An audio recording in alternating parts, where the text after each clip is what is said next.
இன்னைக்கு இந்த வீடியோவில் மிக மிக முக்கியமான எச்சரிக்கையான ஒரு ஆன்மீக தாள்களை தான் இப்போ இந்த வீடியோவில் அதிரடியாக பார்க்க போகிறோம். ஆன்மீக தாள்கள் மட்டும் கிடையாதுங்க, ஒரு ஜோதிட தாள்களையும் இந்த வீடியோவில் பார்க்க போகிறோம். இந்த வீடியோ ரொம்ப யூஸ்ஃபுல்லாக ரொம்ப இன்ட்ரெஸ்டாக இருக்கும். ஸோ வீடியோ பார்க்கக்கூடியவங்க வீடியோவை ஸ்கிப் பண்ணாமல் பாருங்கள். ஃபஸ்ட்டு என்ன ஆன்மீக ஜோதிட தாள்களை இந்த வீடியோவில் பார்க்க போகிறோம் அப்படிங்கிறத இன்ட்ரோவில் ஷேர் பண்ணுறேன். என்ன பார்க்க போகிறோம் அப்படிங்கிறத ஃபஸ்ட்டு தெரிஞ்சுக்குங்க. அதுக்கப்புறம் மற்ற விஷயங்களை இந்த வீடியோவில் அதிரடியாக பார்க்கலாம். தற்போது ஆங்கில மாதத்தில் 4வது மாதமான ஏப்ரல் மாதமானது நடந்துட்டுருக்கு. ஏப்ரல் மாதங்கிறது ஒரு முக்கியமான மாதமாக கருதப்படுது. இந்த ஏப்ரல் மாதம் அப்படி கருதப்படுவதற்கு காரணம் என்னன்னா, நிறைய ஆன்மீக சார்ந்த விஷயங்கள் வர்றதுனால தான். இப்போ ஏப்ரல் மாதத்தில் ஒரு ஆன்மீக சார்ந்த விஷயமானது வர இருக்கு. அந்த விஷயனால தான் இந்த பிரபஞ்சத்தில் ஒவ்வொரு ராசிக்காரங்களுக்குமே மாற்றமானது ஏற்பட போகுது. அப்படி ஏற்படக்கூடிய மாற்றத்தை அவங்கவங்க ராசிக்காரங்க தெரிஞ்சு பயனடையணுங்கிறதுனால ஒவ்வொரு ராசிக்கும் என்ன மாற்றம் ஏற்படும் அப்படிங்கிறத ஷேர் பண்ணிட்டு இருக்கேன். அதில் இன்னைக்கு இந்த வீடியோவில் மகர ராசி நேயர்களுக்கு ஷேர் பண்ண போகிறேன். மகர ராசியில் பிறந்த நேயர்கள் இந்த வீடியோவை ஃபுல்லாக பார்த்து உங்களோட ராசிக்கு என்ன மாற்றம் ஏற்படுங்கிறத தெரிஞ்சுக்குங்க. ஃபஸ்ட்டு என்ன நடக்க போகுது அப்படிங்கிற விஷயம் சொல்லாமல் இருக்கிறோம் பாருங்கள், அதை சொல்கிற நோட் பண்ணிக்கோங்க. பங்குனி மாதம் 29ஆம் தேதி ஏப்ரல் 12ஆம் தேதி சனிக்கிழமை பௌர்ணமியானது வருது. வரக்கூடிய பௌர்ணமி பங்குனி மாதத்தில் வரக்கூடிய பௌர்ணமி. இந்த பௌர்ணமி பிரபஞ்சத்தில் மிகவும் சக்தி வாய்ந்த ஒரு நாளாக கருதப்படுது. இந்த பௌர்ணமி அன்னைக்கு உருவாகக்கூடிய கிரகங்கள் மாற்றங்கள் காரணமாக ஒவ்வொரு ராசிக்காரங்களுக்கும் தலையெழுத்து மாறும். அதில் மகர ராசியில் பிறந்தவங்களுக்கு இந்த மாதிரி தலையெழுத்து மாறும் என்பது குறிப்பிடப்பட்டிருக்கு.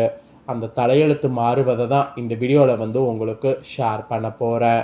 உங்களோட ராசிக்கு என்ன நடக்கும் ஏது நடக்கும் அப்படிங்கிற விஷயங்களை நீங்கள் தெரிஞ்சுக்கிட்டிங்கன்னா அதற்கேற்ப நீங்கள் நடந்து பலனடையலாம். அதனால் என்ன நடக்கும் ஏது நடக்கும் அப்படிங்கிற விஷயங்களை தெரிஞ்சுக்குங்க. அதுக்கப்புறம் மற்ற தாள்களை இந்த வீடியோவில் அதிரடியாக பார்க்கலாம்.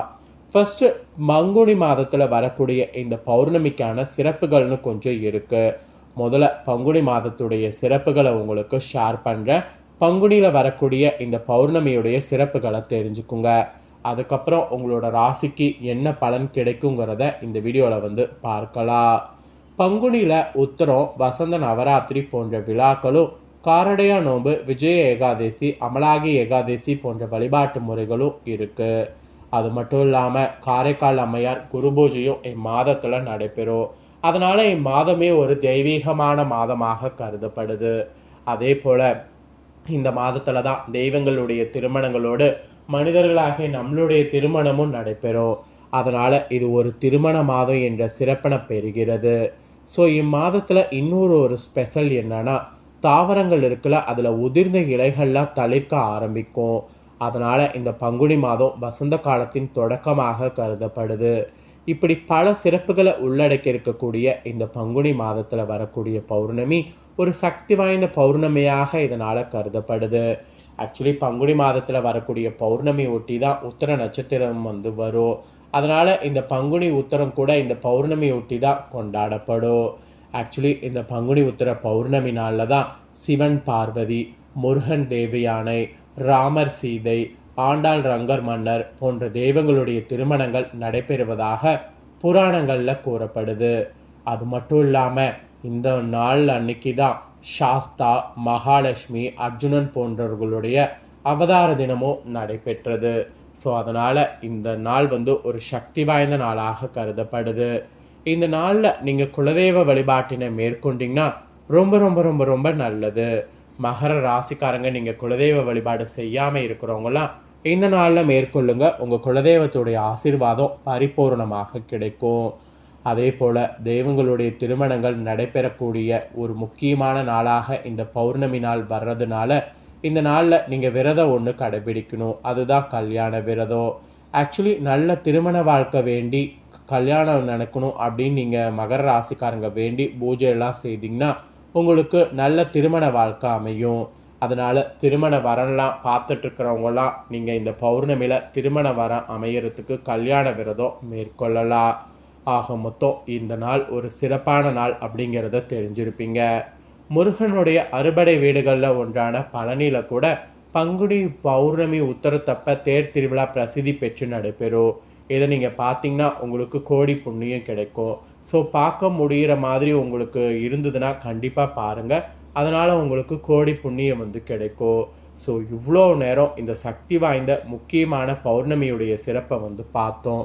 இப்போ நெக்ஸ்ட்டு பார்த்தீங்கன்னு வச்சுக்கோங்களேன், உங்களோட ராசிக்கு இந்த பௌர்ணமிக்கு பிறகு என்ன நடக்குங்கிற தாள்களை வந்து ஷேர் பண்ண போகிறேன். இந்த பௌர்ணமிக்கு பிறகு உங்களோட ராசிக்கு என்ன தலையெழுத்து நடக்குங்கிறத தெரிஞ்சுக்குங்க. உங்களுக்கான தலையெழுத்து தெரிஞ்சு அதற்கேற்ப நடந்து பலன் பெறுங்க. வாங்க உங்களுக்கான தலையெழுத்து என்னங்கிறத இந்த வீடியோவில் வந்து அதிரடியாக டீட்டெயில்டாக வந்து பார்க்கலாம். ஃபஸ்ட்டு மாணவ மாணவிகளுக்கு சொல்லப்பட்டிருக்கு. மாணவ மாணவிகள் இந்த பௌர்ணமிக்கு பிறகு படிப்பில் ஏற்படக்கூடிய இடையூறுகளை சமாளிக்கக்கூடிய ஆற்றலை பெறுவீங்க. இந்த மாதிரி ஆற்றல் பெறதுனால தெளிவான மனதோடு படித்து நல்ல மதிப்பெண்களை அள்ளுவீங்க. அதனால் மாணவர்களுக்கு இது ஒரு அதிர்ஷ்டமான பௌர்ணமி என்று சொல்லலாம்.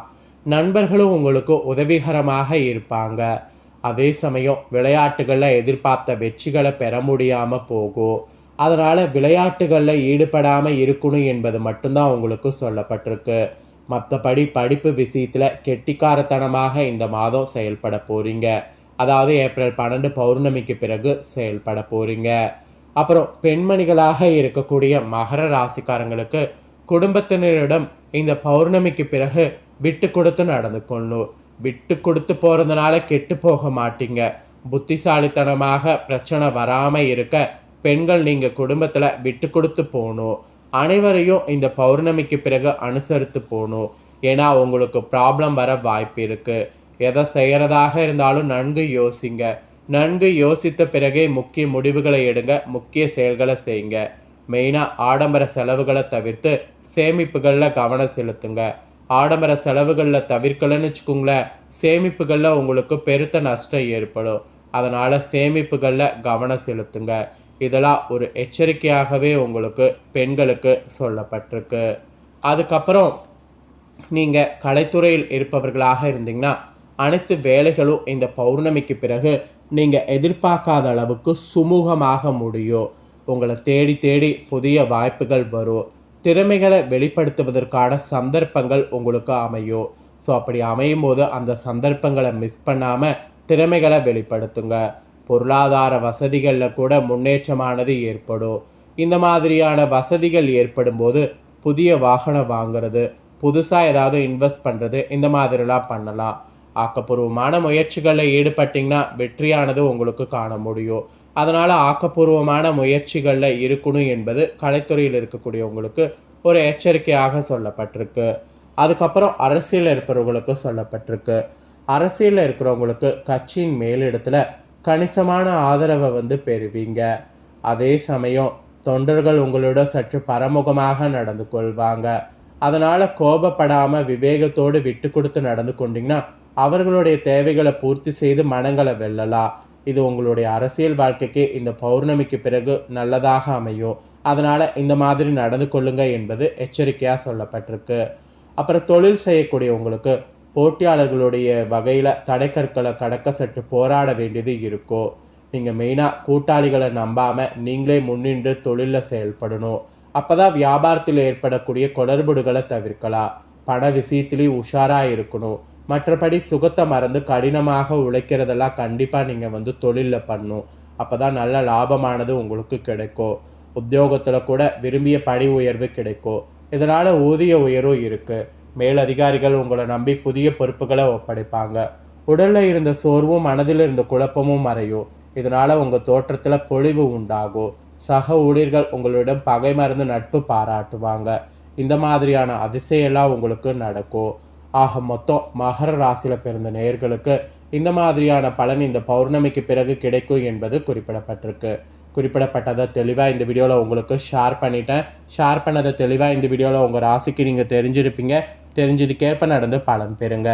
நீங்கள் இந்த வீடியோ பார்த்து பயனடைஞ்சது போல் உங்கள் ஃப்ரெண்ட்ஸ் ஃபேமிலி இருக்கவங்களும் பயனடையணும்னு நினச்சிங்கன்னா வீடியோ லைக் பண்ணி ஷேர் பண்ணுங்கள். வீடியோவை உங்கள் ஃப்ரெண்ட்ஸ் ஃபேமிலியில் இருக்கிறவங்களும் பார்க்கட்டும். அவங்களும் மகர ராசிக்கார நேயர்களாக இருந்தாங்கன்னா இந்த வீடியோவில் இருக்கக்கூடிய தாள்களை தெரிஞ்சு இதற்கேற்ப அவங்களும் பௌர்ணமிக்கு பிறகு நடந்து பயனடையட்டும். ஸோ கண்டிப்பாக வீடியோ லைக் பண்ணி ஷேர் பண்ணுங்கள். உங்கள் ஃப்ரெண்ட்ஸ் ஃபேமிலியில் இருக்கக்கூடிய மகர ராசிக்காரங்களும் பார்த்து பயனடையட்டும்.